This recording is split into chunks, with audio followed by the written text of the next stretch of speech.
So what I've done is I've taken the screen that you guys are just printing with your cut stencil, washed it, and the rectangle was back, and then I traced my second black positive onto the screen in pencil, okay?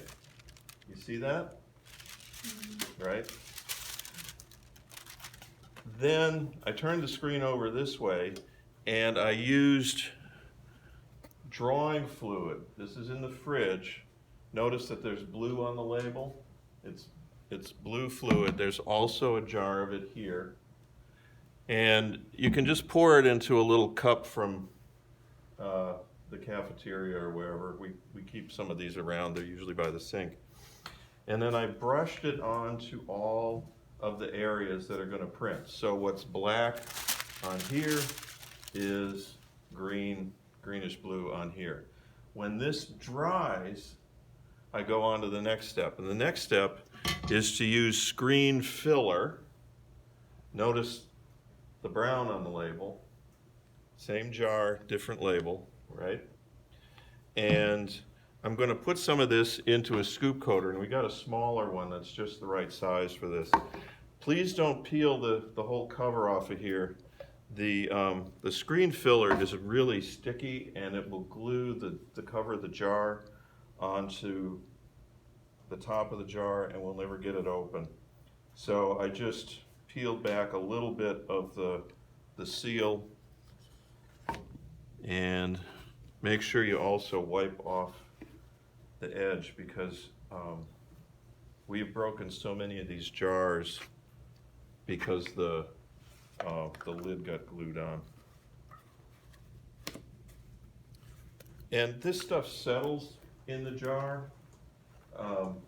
So what I do before I use it, with the top on, is I don't want to shake it vigorously because it makes a lot of bubbles, but I'll just mix it up, because the stuff that actually fills the screen settles to the bottom of the jar. So then I just hold my screen up, same way you coated it before. Let the screen filler go across all the way, and then pull up, okay? And if it's not quite even, I got a little streak, I'll just coat it again. Hopefully this camera's getting this. Is uneven.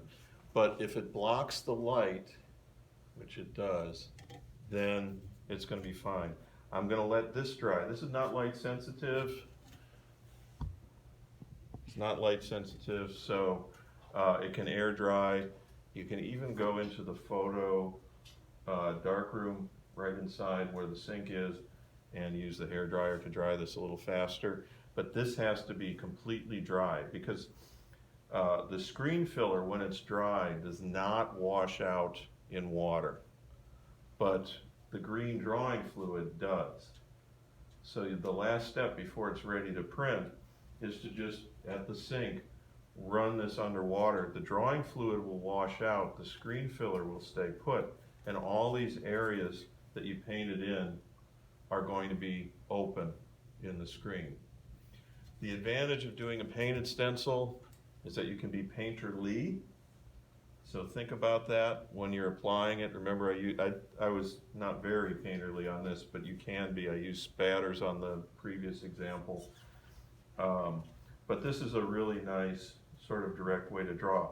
And if, when you wash it out before you print, you see that you made a mistake, you can actually take the screen filler and a brush and touch up the screen. So I'm going to check my color registration, make sure all the shapes line up, and if they don't line up, I'm going to touch them up before I actually print so that everything lines up perfectly. Okay? Any questions about